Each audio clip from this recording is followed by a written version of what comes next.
પણ મારે તમને કહેવું છે, ભાગવતથી થાય શું, કથાથી થાય શું? મેરે ભાઈ બહેન, ભાગવતથી એકત્ર થવાય છે, ભાગવતથી પરિચય વધે છે.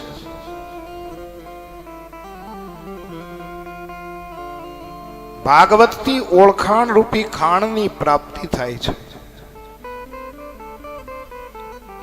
જે આપણે કોઈને ઓળખતા નહોતા, આજ તમે જો,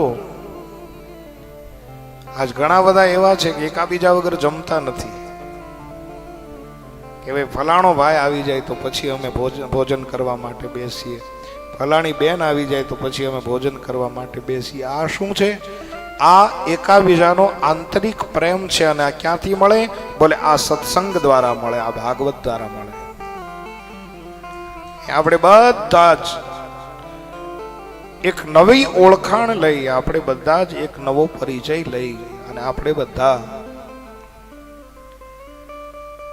એક આધ્યાત્મની ઊંચાઈ લઈ, અને આપણે બધા થોડી ઘણી જે કાંઈ કથાઓ શેષ બાકી રહી છે એ કથાને સ્પર્શ કરતા કરતા આપણે આગળ નીકળી અને ભાગવત કથાને અંતિમ સોપાન સુધી પહોંચાડીએ.